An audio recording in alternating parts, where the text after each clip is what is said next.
Johnny Crawford stared at his reflection in the mirror of his marble bathroom, the morning sunlight spilling across the counter like a spotlight on a man who'd suddenly forgotten who he was. He looked older than 45. Maybe it was the sleepless nights.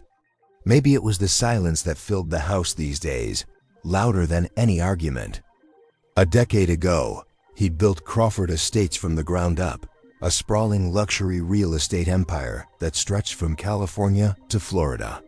The kind of empire that made people bow their heads when he walked into a room.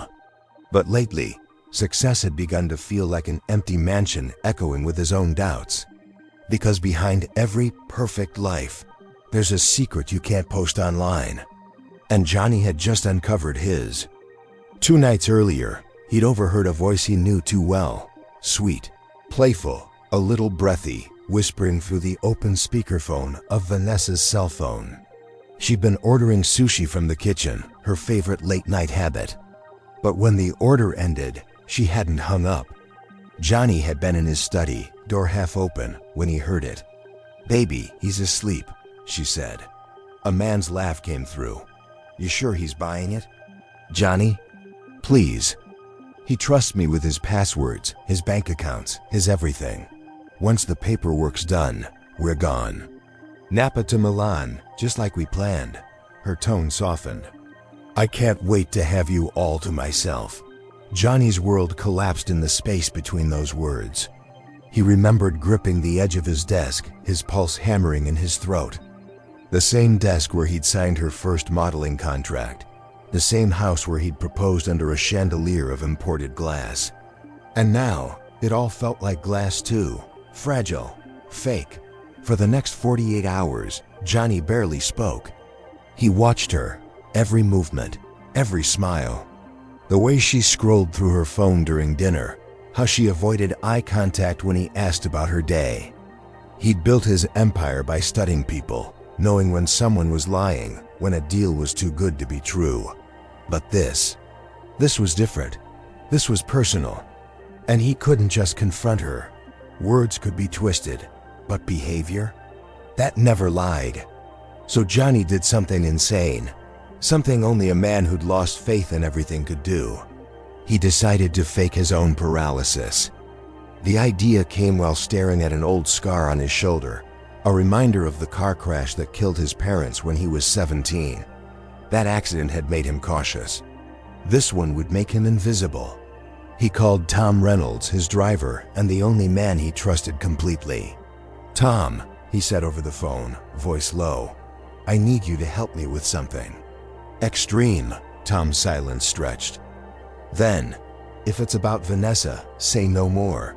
They met that night in the garage, where Johnny's black Mercedes sat gleaming like a panther under soft light. The plan was reckless, but simple. Stage a controlled crash. A bend in a private vineyard road, late at night. The local police were friendly, or at least they owed favors. The hospital? Private, discreet, already under Johnny's name. All they needed was a show. Tom's hands tightened on the wheel. "Boss, you sure about this? You fake an injury, you're not just testing her. You're living a lie." Johnny's eyes didn't move from the dark road ahead. "Tom, I've lived one for years. This time, I just want to see who stays when the lights go out." The crash was timed perfectly. A screech, a shatter, a controlled spin into a dirt embankment. Johnny braced, pretending to be thrown forward. He let his head hit the side window just enough to draw blood. When paramedics arrived, everything was already in motion. "Loss of lower body sensation," he muttered through clenched teeth. "I can't feel my legs." The doctors handpicked by Tom weeks earlier played their parts flawlessly. MRI scans, blank stares, words like spinal trauma and indefinite paralysis.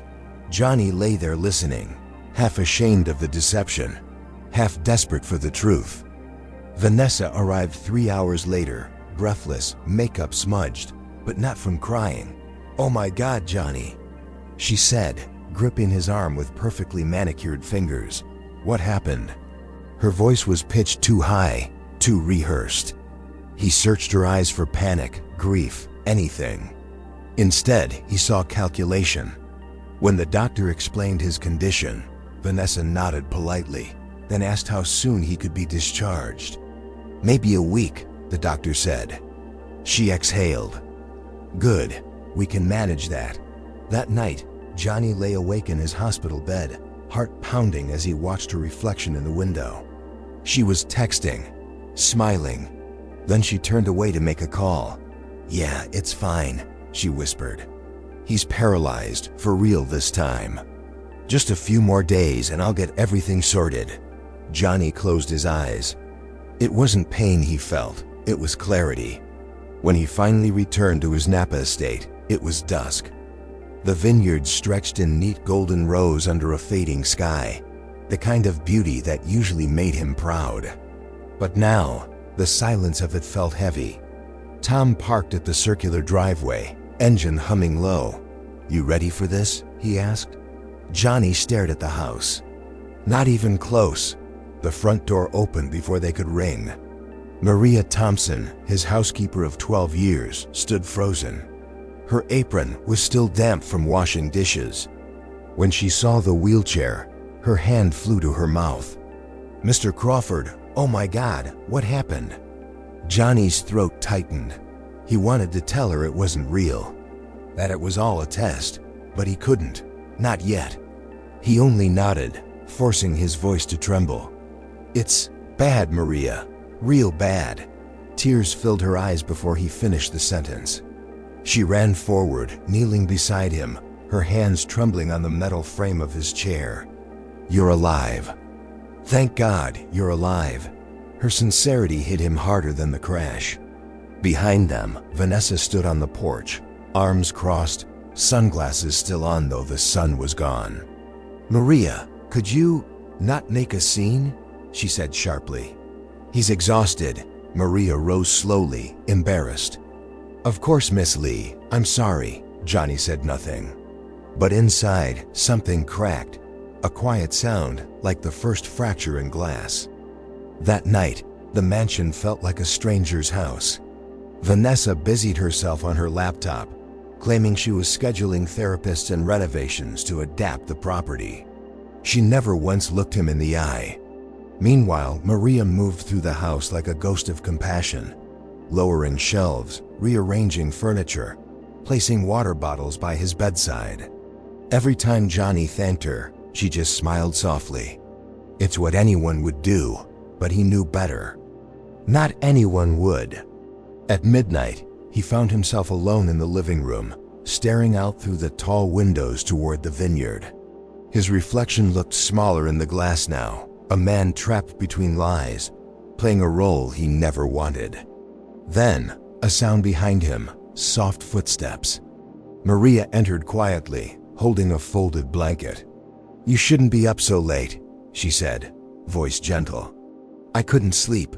She draped the blanket over his legs, careful, respectful. "It gets cold near the windows." For a moment, Johnny forgot to breathe. No one had touched him like that in months, not out of duty, but out of care. Maria smiled awkwardly. "I'm sorry, I shouldn't." "It's okay," he said. His voice was low, cracked. "Thank you, Maria." She nodded, hesitating before leaving.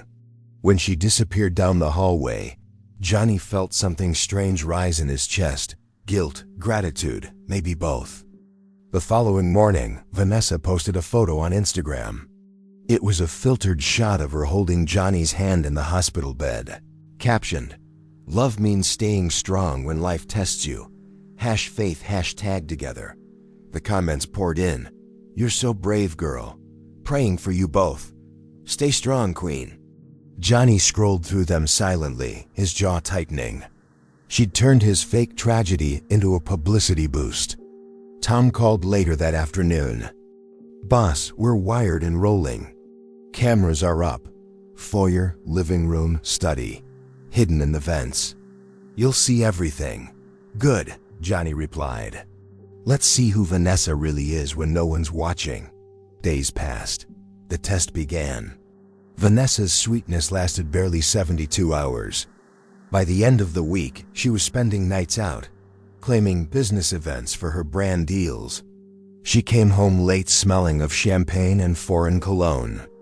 When she did speak to him, it was always in a patronizing tone, slow, exaggerated, as if talking to a child. "How are we feeling today, Johnny?" she'd ask with a plastic smile. He wanted to say, "We're feeling like a fool." But instead, he just nodded. A little tired, she'd pat his shoulder like a nurse and drift away to her next call. Maria, meanwhile, filled the silence she left behind. She started making his favorite meals again: roast chicken, homemade soup, cornbread like his mother used to make. When Johnny protested, she'd smile shyly. "Cooking keeps me calm." "And you always liked this." One night, when the power flickered during a storm, Johnny found her in the kitchen lighting candles. "Do you ever stop working?" he teased. She laughed softly. "If I stop, I think too much." He studied her face in the candlelight, the faint wrinkles near her eyes, the quiet strength there. He'd never really seen her before, not like this. Maybe he'd been blind long before pretending to be. But beneath the calm surface, Johnny's mind was boiling. Tom began collecting proof: phone records, photos of Vanessa meeting with Daniel Cross, the corporate lawyer Johnny once hired for estate deals, the man she was supposedly consulting for legal updates.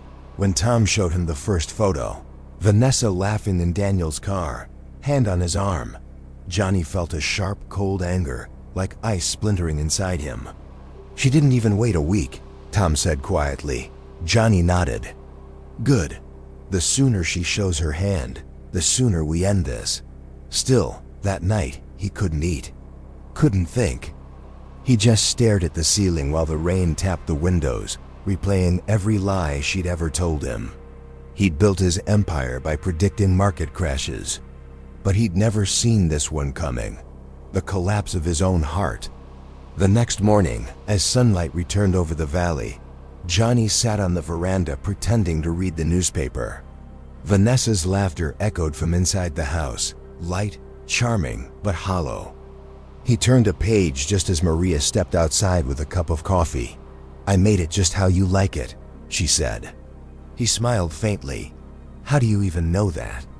12 years in this house, Mr. Crawford. You pick up a few things." "Johnny," he corrected gently. "Call me Johnny." She hesitated, then smiled. "All right?" "Johnny." For a brief second, something passed between them. Not romance, not yet, but recognition. Two souls quietly surviving under the same roof for different reasons. And as Vanessa's voice echoed from the living room, shrill and impatient, Johnny realized something. The woman he'd trusted was acting. But the woman he'd ignored all these years was real.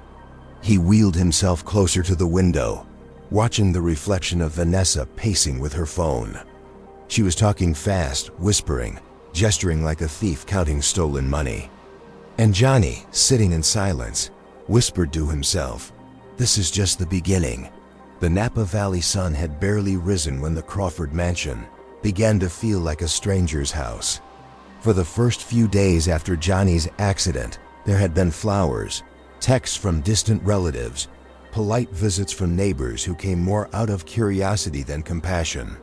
But by the end of the week, the attention had dried up, and so had Vanessa's patience. The woman who once wrapped her arms around him in photo shoots now brushed past his wheelchair as if he were a piece of furniture. She'd wake late, scroll through her phone in bed, post her perfectly filtered stories, coffee mugs, designer robes, inspirational quotes. Always tagged #healingjourney or #loveisstrong. Johnny watched in silence. He'd expected betrayal. What he didn't expect was how quiet it would be. Silence can scream louder than words. Tom came by every morning, pretending to drop off groceries or handle estate errands. Behind the scenes, he was running surveillance, syncing the footage from the hidden cameras into Johnny's laptop. Each evening, Johnny would wait until Vanessa fell asleep, then roll into his office, shut the door, and watch. He'd see her pacing the living room, speaking softly into her phone, sometimes laughing, sometimes whispering.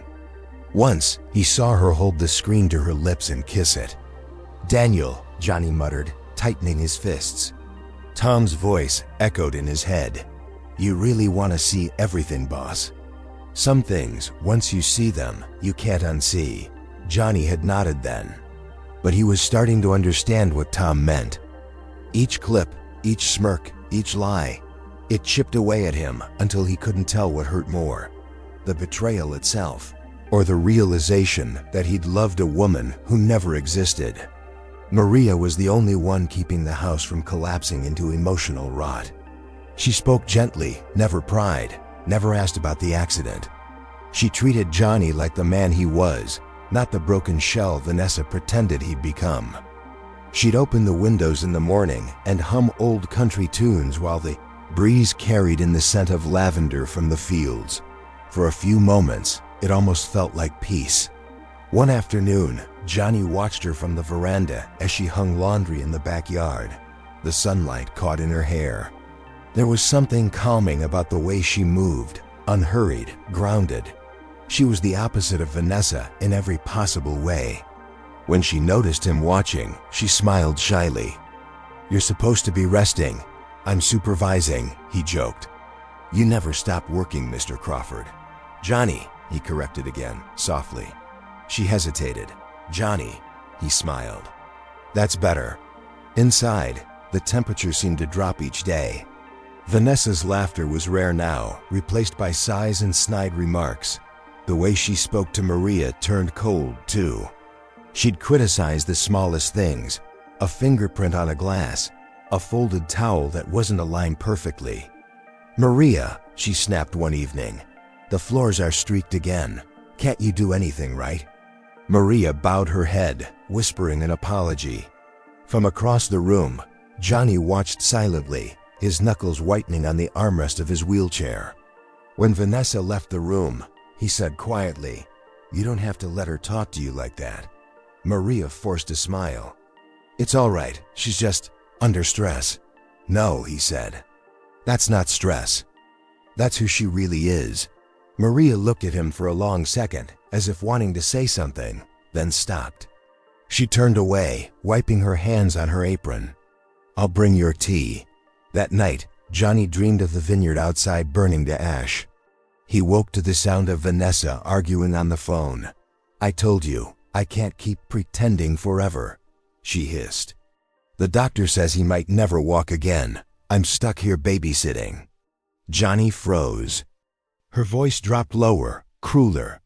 "No, Daniel, I don't care. He's worth 8 figures. You think I'm giving that up?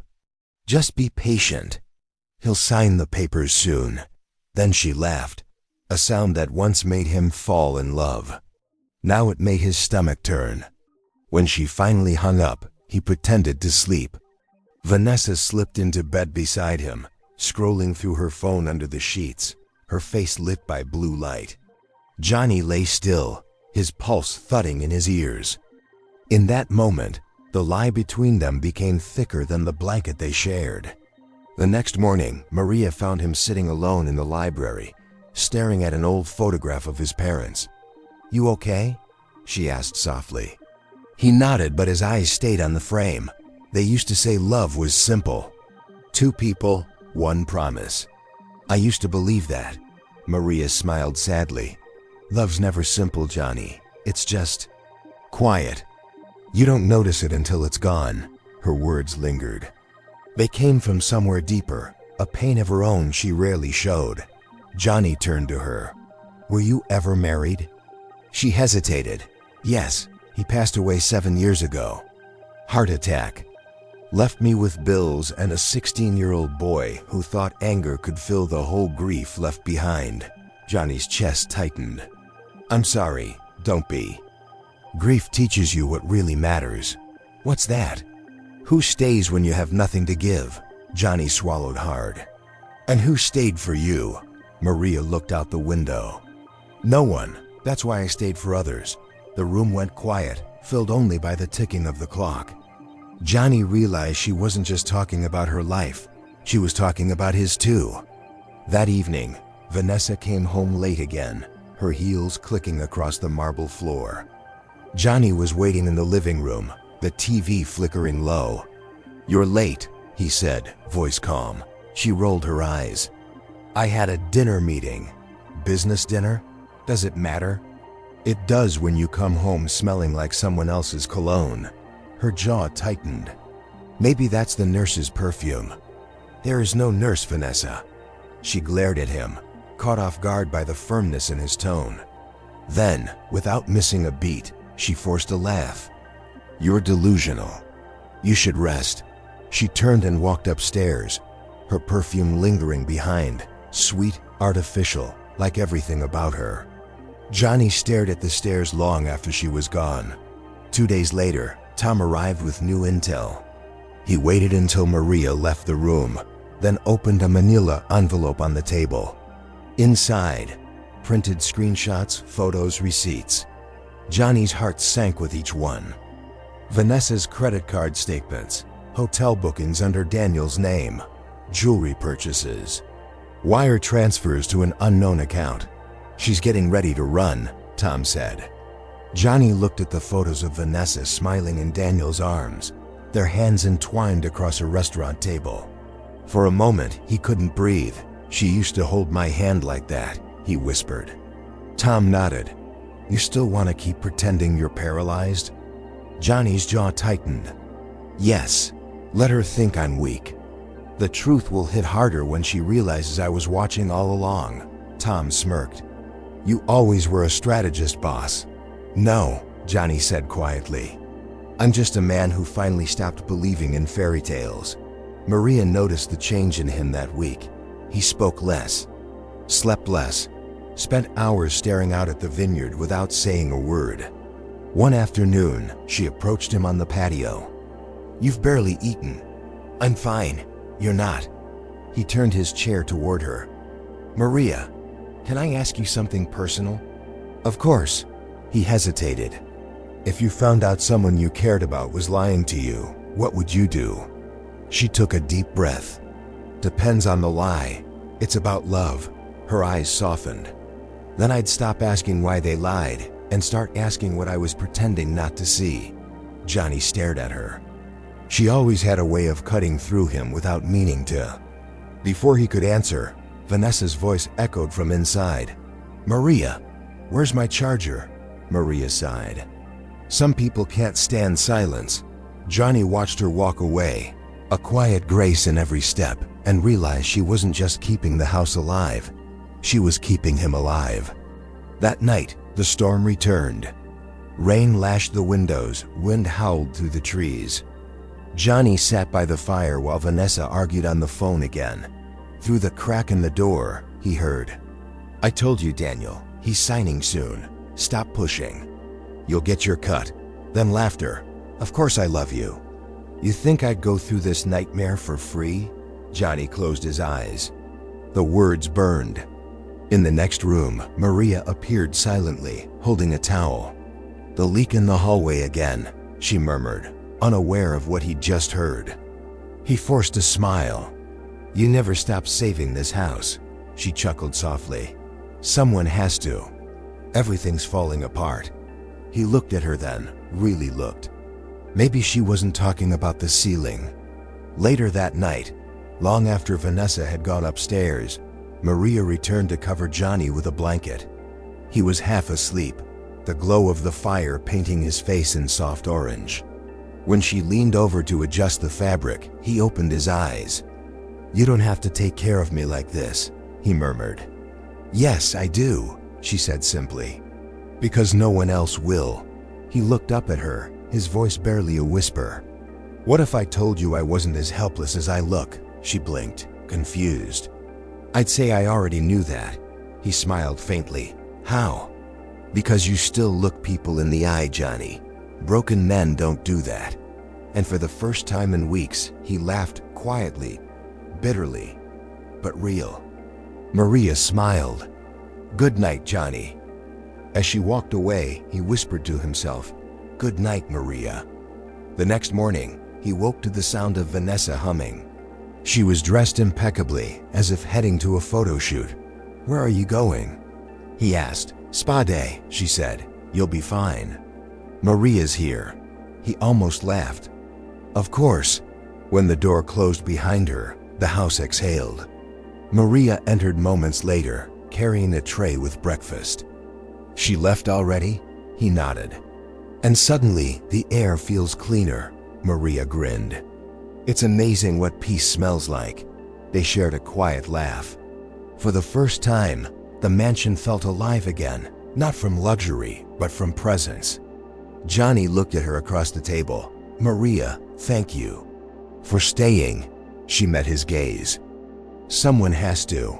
And in that instant, Johnny realized something he couldn't yet admit, not to her, not even to himself. While Vanessa's love was collapsing like a house of glass, Maria had become the heartbeat still echoing inside its walls. There's a moment, right before truth explodes, when everything feels too calm. Johnny Crawford could feel it, the calm before the collapse. The vineyard air had turned heavy that week. The wind smelled like rain, like change. And inside the Crawford estate, love had turned into a quiet, deliberate performance. Vanessa was rehearsing. She didn't know Johnny knew it, but every smile she gave him was a lie wrapped in designer lipstick. It started small. Vanessa began spending more time in the study, claiming she was helping manage his affairs. She said she was talking with lawyers, planning renovations, making sure their future was secure. But Johnny knew who she was calling. The cameras Tom had hidden showed everything: her hushed phone calls, her anxious pacing, her whispered laughter. "Daniel," she'd say, voice low, "stop worrying, he trusts me. He's even signing smaller forms already. Once I have the big one, it's done." Johnny watched her from the monitor, face expressionless, heart splintering with every word. The big one was his transfer of power of attorney, a document that would give her control of every asset under his name. And now, he knew exactly what she wanted. Maria noticed the shift too. Vanessa was dressing sharper, moving quicker, like a woman racing toward an ending only she could see. One afternoon, Maria overheard her on the phone in the kitchen. "Yes, Daniel, I told you, I'll get him to sign it. He's fragile. He won't question me." Maria froze behind the pantry door, a mixing bowl in her hands. Her stomach turned. She didn't know what the papers were, but she recognized the tone, the cruelty she'd heard before in people who used kindness like bait. She stayed quiet, slipping away before Vanessa could notice her. That night, she couldn't sleep. Johnny, too, was restless. He sat in the dim light of his office, watching the monitors flicker between rooms. Each screen told a story: Vanessa in the kitchen faking concern, Maria tidying the hallway with the focus of a soldier, Tom outside on the porch smoking, keeping watch. He stared at them like chess pieces on a board only he could see. When Tom entered, Johnny didn't look up. "She's close," he said. Tom nodded. "You sure you can keep this act up?" "She's buying it." "I have to," Johnny replied. "If I react too soon, she'll vanish before we can trap her." Tom took a slow drag from his cigarette, exhaled. "You sound like the old Johnny again." Johnny gave a bitter half-smile. The old Johnny would have never let this happen. The following morning, Vanessa entered his room carrying breakfast on a silver tray. "Morning, baby," she said in her sweetest voice. "I made your favorite, blueberry pancakes." Johnny glanced at the tray. He hadn't eaten pancakes in years. She'd never noticed. He forced a weak smile. "You didn't have to." She kissed his forehead lightly. "Of course I did. You're my everything." He held her gaze, searching for a flicker of truth. There was none. After she left, he noticed the bills scattered across her side of the bed. Invoices for spa treatments, luxury deliveries, a new watch. Paid in cash. "She's preparing to leave," he thought. "And she thinks I'm too broken to stop her." That night, Maria entered the library with a soft knock. "You wanted tea, Johnny?" He nodded, smiling faintly. "Always." As she poured, her hands trembled slightly. He noticed. "You okay?" Maria hesitated. "I heard something I shouldn't have." Johnny leaned forward. "From Vanessa?" Maria nodded. "She was talking to a man on the phone. She said you'd sign something soon. She didn't sound kind. Johnny's heart pounded. You didn't tell anyone else, right? No, I didn't know if I should. He stared at her. Loyal, terrified, genuine. You did the right thing, Maria, he said quietly. But I need you to be careful. Don't let her know you heard. Maria nodded, her eyes uncertain. Johnny, what's happening? He took a deep breath, torn between truth and the lie he'd built. Something I need to finish before she does. The next morning, Vanessa came to him holding a folder. Hey, love, she said lightly. I need your signature on something small. Just some updates to the company's trust funds. Johnny looked at the papers, legal language. Dense, confusing. He'd seen enough contracts in his life to recognize manipulation when he saw it. Can I read it later? He asked. She smiled. Of course, but it's really simple. He shook his head. Later, the flash of irritation in her eyes was brief but sharp. You're being paranoid, Johnny. I'm trying to help. He smiled softly. Then help me by letting me take my time. She bit her lip, forced another smile, and left. Johnny exhaled, his pulse pounding in his temples. That document, that was the beginning of the end. Later that day, Tom came in with updates. The lawyer she's meeting, Daniel Cross, he's dirtier than I thought. Faked signatures, shell companies, money laundering. The guy's a snake, Johnny nodded slowly. Figures.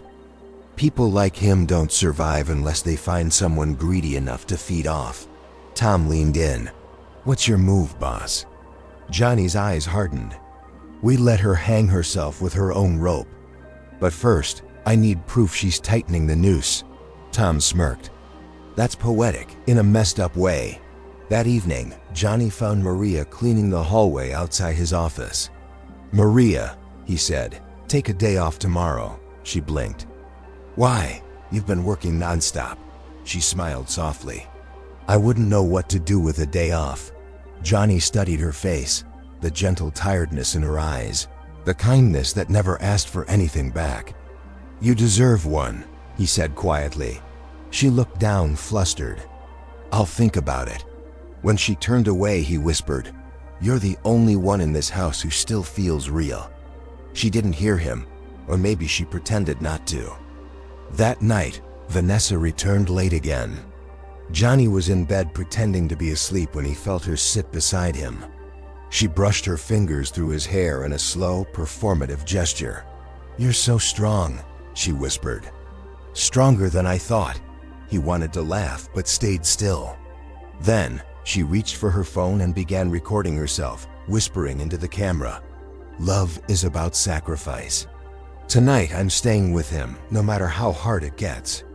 #loyalty, #marriage goals. Johnny's stomach twisted. She was turning his fake tragedy into her brand campaign. When she finished, she slid under the covers, scrolling through filters, and fell asleep smiling at her own reflection. Johnny lay awake beside her, thinking not of vengeance, but of emptiness. The next morning, Maria entered his room looking pale. Johnny, she hesitated. Last night, she told someone on the phone that she's tired of pretending, that she wants to finish things. Finish? Maria nodded. She said you'd sign everything soon, and after that, she's gone. Johnny looked at her, trying to stay calm. Thank you for telling me. Maria fidgeted. I shouldn't be listening. But it feels wrong to say nothing. It's not wrong, he said softly. It's brave. She gave him a small, tremulous smile. You say that like it means something. It does, he said. It means you still have a conscience. That's rare here. That evening he called Tom. We're going to need help from my lawyer, the real one. Almer, tell him to review every document. Vanessa and Cross could be preparing. Tom's voice was steady. On it. Johnny leaned back in his chair, staring at the ceiling. The chandelier above him sparkled faintly, like the last flicker before the bulb burns out. The next day, Vanessa's patience snapped. She slammed the bedroom door open. Why won't you just sign it, Johnny? It's for your own good. Johnny looked up slowly, pretending confusion. "Why are you yelling?" "Because you keep acting like I'm the enemy," she cried. "Do you even trust me anymore?" He stared at her for a long, quiet second. "Should I?" Her expression faltered. "You're unbelievable." She turned on her heel and stormed out, her heels clacking like gunshots down the hall. Through the open door, Johnny saw Maria standing frozen at the end of the corridor, watching silently. When Vanessa disappeared, Maria whispered, "She's changing, Johnny. She's dangerous." He gave a slow nod. "I know, but she's almost done. And when she is, she won't realize the trap was hers all along." That night, the storm returned again, violent and loud. Johnny sat in the study, the rain streaking down the windows like tears. Maria entered quietly with a towel. "Another leak," she said softly. He looked up at her. "You ever wonder how people end up trapped in lives they never chose?" "All the time," she said. He smiled sadly. "At least I chose this trap," she frowned. "You don't mean that." "I do. I built it myself." Maria hesitated, then reached out and touched his hand. "Whatever you're trying to prove, Johnny, I hope it's worth what it's costing you." He looked at her hand resting on his warm, real. "Maybe the cost is the lesson." Later that night, when she was gone, Johnny wheeled himself to the monitor wall again. The cameras glowed softly in the dark. Vanessa was pacing in her bedroom, talking to Daniel. "Yes, tomorrow. I'll make him sign it. If he refuses, we'll move forward anyway. I have copies of his signature." "You said you could handle it." Johnny froze. Copies of his signature. She was forging his name. He hit the intercom. "Tom, get in here." Seconds later, Tom appeared, drenched from the rain. "What's wrong?" "She's going to forge everything. We can't wait anymore." Tom's eyes narrowed. "So what's next?" Johnny stared at the monitor, at Vanessa's smiling face. "Next," he said coldly, "we make her think she's already won." The next morning, Vanessa appeared radiant, glowing, almost euphoric. She brought him coffee, kissed his cheek, laughed like nothing had happened. Johnny pretended to be frail, quiet, compliant. He thanked her softly, let her feed him breakfast, smiled when she smiled. It was all theater now. Both of them actors on opposite sides of the same script, but only one knew how it would end. As she walked away, humming, Johnny whispered under his breath, "Enjoy it while it lasts, Vanessa." The curtain's about to fall. By the end of that week, the Crawford estate felt haunted, not by ghosts, but by secrets. Every word, every glance, every movement was part of a lie. And Johnny Crawford was at the center of it. He'd been pretending to be paralyzed for nearly a month now. And the strange thing was, the act no longer felt like acting. He was trapped in a chair, yes, but the real prison was knowing the truth and not being able to show it. Vanessa's mask had cracked.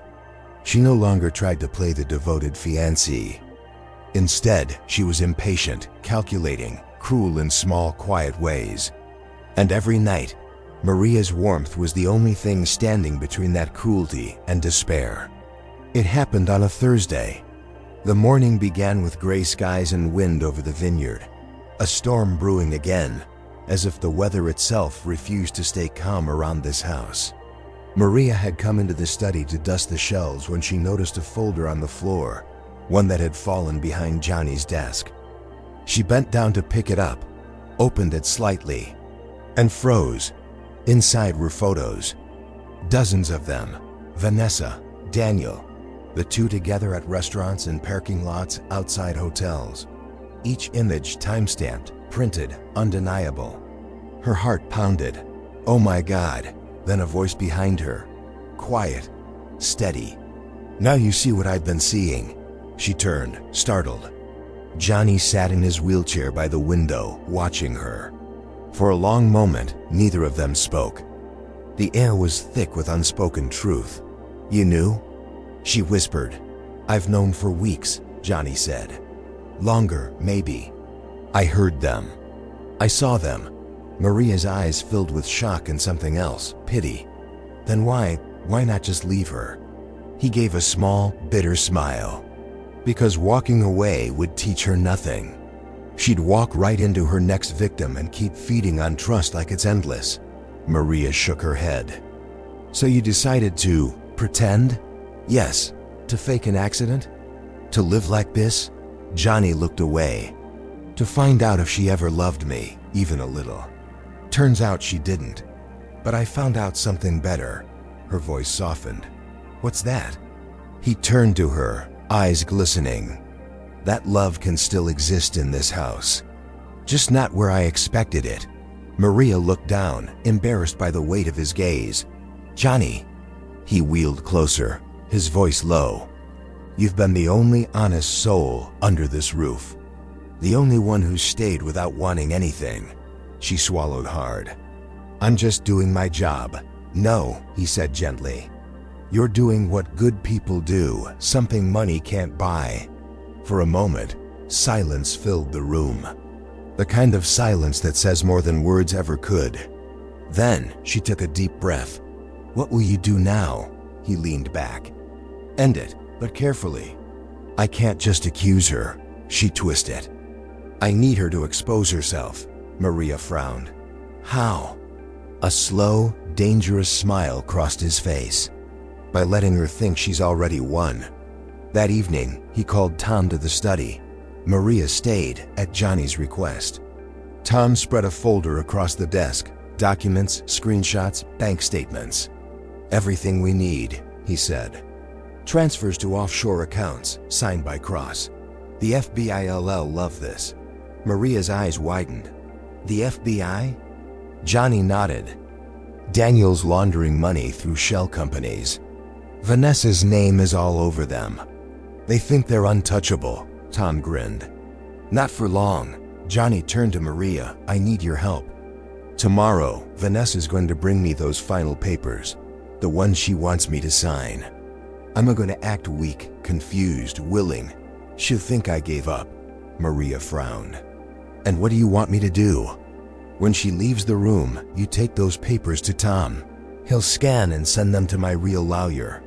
The moment we confirm her fraud, we'll alert the authorities. She hesitated. Johnny, what if she finds out? He looked at her steady. Then I'll finally stand up. Maria blinked, confused. Stand up? And before she could finish, Johnny rose, slowly, carefully to his feet. She gasped, covering her mouth. You can walk, he nodded. And tomorrow, the whole world will know it too. Maria's eyes filled with tears. You trusted me with this secret? Johnny smiled softly. I couldn't do this without you. She shook her head, overwhelmed. All this time, I thought you were broken. I was, he said quietly. Just not in the way anyone thought. They stood there for a long moment, close, silent, bound by something wordless. Finally, Maria spoke. Be careful, Johnny. People like her don't lose gracefully. He nodded. Neither do I. The next morning, the storm hit early. Rain pounded the glass walls, lightning flashing over the vineyards. Vanessa entered his room dressed impeccably. Silk blouse, diamond earrings, calm as ever. In her hands, the final folder. Morning, love, she said, her voice too sweet. I brought the papers we talked about. Johnny looked up from his chair, expression weary. You mean the ones I keep refusing to sign? She forced a laugh. Oh, Johnny, don't be dramatic. These are just formalities. You've been under so much stress. Let me take care of you. He smiled faintly. You've done such a good job already. She didn't catch the sarcasm. Exactly. So just sign, and you can rest easy. She placed the papers on his lap and handed him a pen. Her manicured nails gleamed like claws. Johnny stared at the papers. His name was typed across the top in bold. Authorization for power of attorney. Below that, her name. Vanessa Lee Crawford. She'd already taken his last name without even waiting for marriage. Johnny signed slowly, deliberately, his face unreadable. Then he smiled. There? Happy? Vanessa beamed. Ecstatic, she snatched the papers, kissed his cheek, and left the room, humming to herself. The moment she disappeared down the hallway, Maria slipped in, pale and shaking. "Did you really?" Johnny handed her the decoy copies. "Those are blanks. Tom has the real ones. Go." Maria nodded and hurried out, clutching the folder like her life depended on it. An hour later, Tom called. "It's done. The FBI's confirmed everything. Cross has been under investigation for months. They're ready to move as soon as we give the signal." Johnny smiled grimly. "Then tomorrow morning, they'll get their show." Tom hesitated. "You sure you're ready for this?" Johnny looked out the window where Vanessa was walking across the garden with her phone in hand, laughing. "Oh, I've been ready for a long time." That night, Maria couldn't sleep. She walked quietly through the dark hallways, passing portraits of Johnny's ancestors, the faint sound of thunder echoing above. She stopped outside Johnny's door. He was awake, sitting by the window again, staring at the rain. "You should rest," she whispered. He turned. "So should you." She stepped closer. "Tomorrow. When this is over, what will you do?" He smiled faintly. "Maybe learn how to live again." She hesitated. "And Vanessa?" He looked out the window again. "She made her choices." Maria nodded, her voice trembling. "You're a good man, Johnny." He shook his head. "No, just one who finally stopped letting the wrong people define him." For a long moment, they stood there, the storm raging beyond the glass, two souls caught in the same thunder. Then, softly, she reached out and took his hand. It was a small, human gesture, but it was the first time in years Johnny felt peace. The next morning came gray and quiet, that eerie calm before justice arrives.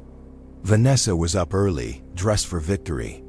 Her tone was light, her mood electric.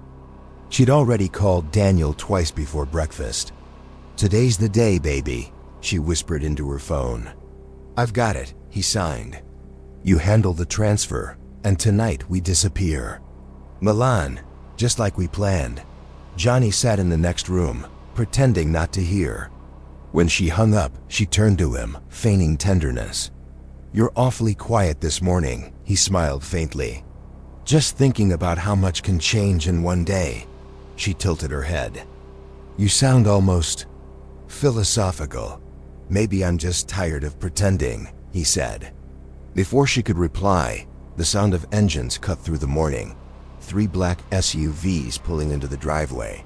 Vanessa frowned. "Are we expecting someone?" Johnny's expression didn't change. "You tell me." Moments later, the doorbell rang. Tom entered first, flanked by 2 federal agents. Vanessa's face drained of color. "What is this?" "Vanessa Lee," one agent said. "You're under arrest for fraud, conspiracy, and attempted forgery of legal documents. You have the right to remain silent." "What? No. This is insane," she shouted, backing away. "Johnny, tell them you signed." Johnny stood up. The sound of his chair rolling back echoed like thunder in the hall. Vanessa froze, eyes wide. You're standing." Johnny looked at her, voice calm but cold. "Yeah, turns out miracles happen when the truth finally stands too." She stared in disbelief, face twisted between shock and rage. "You lied to me." He stepped closer. "I lied to a liar. Seems fair." Vanessa's breath came in short, shallow bursts. "You don't understand. I did it for us." He cut her off. "You did it for yourself. You always did." As the agents handcuffed her, she screamed, "You'll regret this, Johnny. You'll die alone." He met her gaze steadily. "Maybe, but at least I'll die honest." When the cars finally left, silence fell over the estate. Johnny stood in the doorway, rain washing over the driveway, his heart strangely still. Maria appeared beside him, eyes wide with disbelief. "It's over?" He nodded. "It's over." She looked at him, standing tall, alive, free, and smiled through tears. "I didn't think I'd ever see you like this." He smiled faintly. "Neither did I." then quieter. "Thank you, Maria, for seeing the man behind the chair." She shook her head. "I just saw someone worth saving." Johnny looked at her, really looked, and for the first time in years, he saw not a servant, not an employee, but the person who'd quietly held his broken world together. The storm outside began to fade. The vineyard shimmered with morning light. And in the silence that followed, Johnny finally breathed like a man who had earned the right to live again. For the first time in weeks, the Crawford estate was quiet. Not fake quiet, not the kind that hides lies behind polite smiles, but the kind that follows a storm, a sacred, heavy silence. The sound of truth finally settling into its place. Johnny stood at the window of his study, hands resting on the back of the leather chair that had once been his cage. Outside, the vineyards shimmered with dew.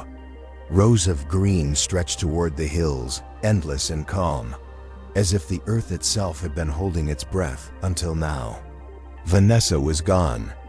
Daniel Cross, too, both in custody, both facing charges that would keep them far from this house and from each other. But victory didn't feel like celebration. It felt like an echo, like the hollow ring of justice after a war that cost too much. Tom entered quietly, holding 2 cups of coffee. "Morning, boss." Johnny smiled faintly. "You don't have to call me that anymore, Tom." Tom chuckled. "Old habits." He handed him a cup. "You sleep at all?" Johnny shook his head. "Not really. It's strange. I thought I'd feel lighter, but all I feel is tired." Tom nodded knowingly. "You carried a lie for too long. Even the truth feels heavy afterward." Johnny took a sip of coffee, the warmth grounding him. "Thanks for everything, Tom. I couldn't have done this without you." Tom shrugged. "You'd have figured something out." "You always do."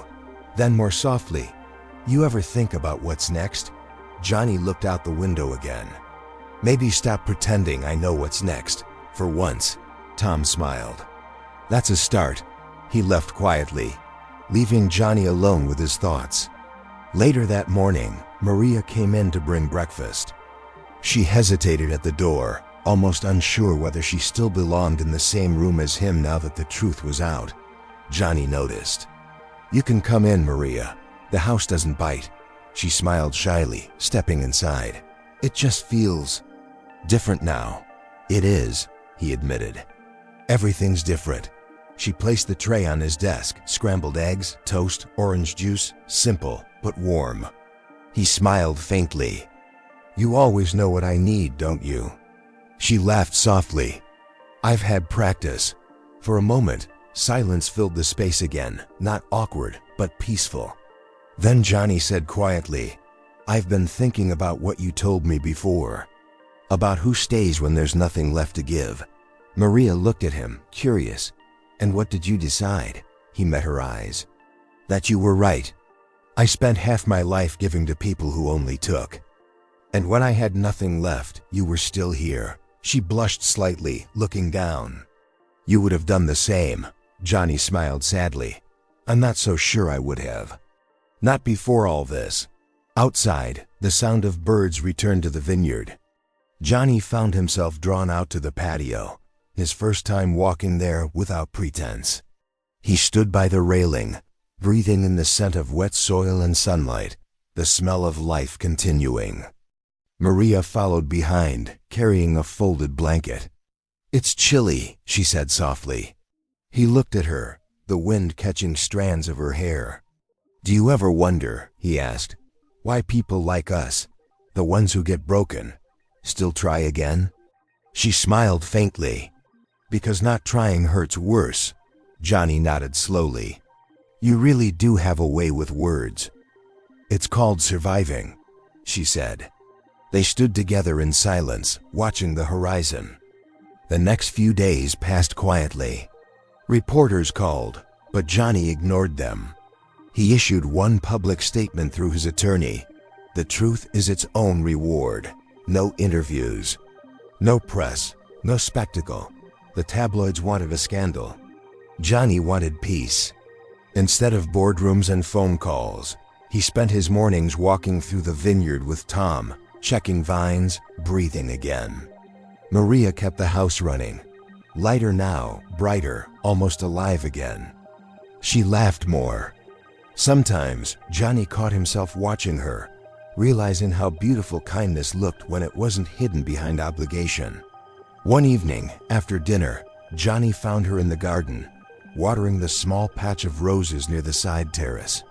The sun was setting, orange bleeding into purple, the air soft and golden. He walked up quietly. "You planted these?" Maria smiled. "They were dying when I started. Just needed a little patience." He nodded slowly. "Seems that's all anything ever needs." She looked at him. "Even people?" "Especially people."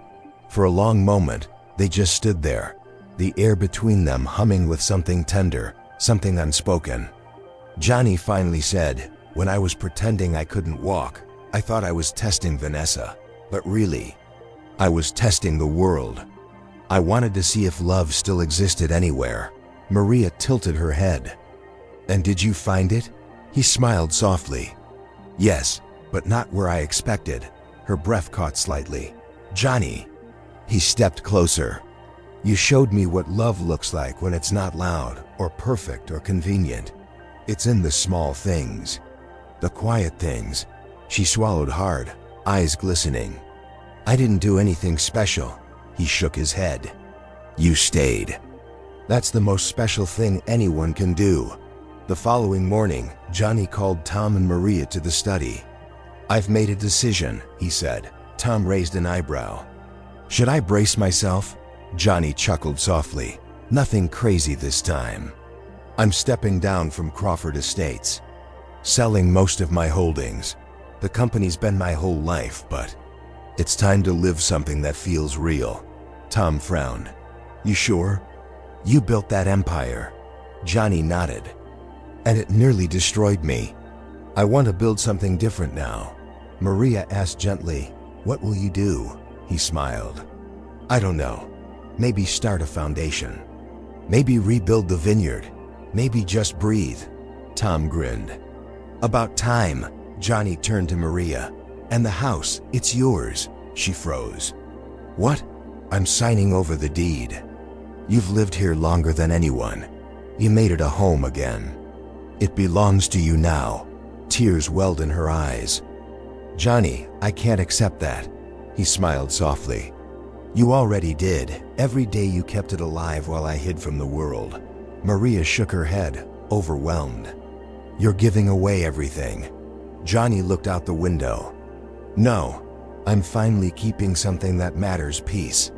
That evening, as the sun sank behind the hills, Maria sat on the porch steps, holding the deed with trembling hands.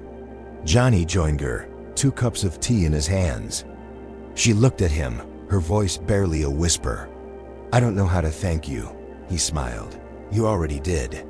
You taught me how to see again." She blinked. "See what?" "The good that never left." He took a slow sip of tea, looking out at the horizon. "You know, I used to think love was grand gestures, fireworks, luxury. But now, I think it's just showing up every day. Like the sunrise." Maria smiled through her tears. "And sunsets like this." He nodded. "And sunsets like this." A few weeks later, Tom stopped by with news. Vanessa took a plea deal, Cross too. "They're both looking at years." Johnny nodded. "Good, maybe they'll have time to think." Tom grinned. "You're a better man than me." "I'd want them to rot." Johnny shrugged. "Anger's heavy. I've carried enough weight for one lifetime." Tom laughed. "You sound like a monk now. Maybe just a man who's finally free." They clasped hands. Not boss and employee anymore. Just brothers who'd survived this same storm. That night, Johnny couldn't sleep. He walked outside. The vineyard bathed in moonlight. The air smelled of earth and possibility. Maria was there, sitting under the oak tree, reading a worn-out novel. He smiled. "You always read by moonlight?" She laughed softly. "Old habit. My husband used to say the world's quieter when the sun's not watching." Johnny sat beside her on the bench. He was a wise man. She looked down. He had his moments. They sat together in silence. The crickets sang. The night breeze moved through the vines like whispers. After a while, Johnny said quietly, "Maria, I spent my whole life chasing things that don't matter. Money, approval, power. And somehow, in all that noise, I missed what was right in front of me." She closed her book, looking at him gently. "What was that?" He met her eyes. "You." The words hung in the air, fragile, real. Maria's eyes softened, shimmering in the moonlight. "Johnny," he smiled faintly, "I'm not asking for anything. I just needed you to know. You changed me." She looked down, trying to hold back tears. "You changed yourself. I just reminded you how." Johnny reached out and took her hand. "Then let me remind you of something too. You deserve more than a life spent cleaning up other people's messes." She laughed softly. "And what about you? I'm still learning how to live in the mess I made. Maybe we can figure it out together." She looked at him, long, steady, full of quiet affection. And for the first time since his accident that wasn't, she smiled without hesitation. Weeks turned into months. The vineyard flourished under Maria's care. The house, once a monument to deceit, became something softer, a refuge. Johnny kept his promise. He sold his empire and started a small charitable foundation, one that helped widows and single parents rebuild their lives. He named it the Crawford Promise. He didn't want credit or headlines, just purpose. Sometimes when people asked why he'd changed, he'd smile and say, "Because one day I realized the people who have the least often love the most." One evening, nearly 6 months later, Johnny and Maria walked through the vineyard as the fireflies lit up between the vines. "Looks like the harvest will be good this year," she said. Johnny nodded. "Best in a long time." She looked around. "You ever think about leaving this place? Starting over somewhere new?" He smiled. "No, this is home now. Took me 45 years to find it." Maria smiled back. "Then we'd better take care of it." He looked at her, his expression warm, certain. "We will." They stopped beneath the same oak tree where their story had quietly begun. The night was calm, stars scattered like promises overhead. Johnny took her hand again, not tentative this time, not uncertain. Just steady, true, and for the first time, he didn't feel like a man pretending. He felt like a man becoming. Fade out. The millionaire who faked paralysis to test love found truth. Not in deception, but in the quiet, enduring heart of the one who never left.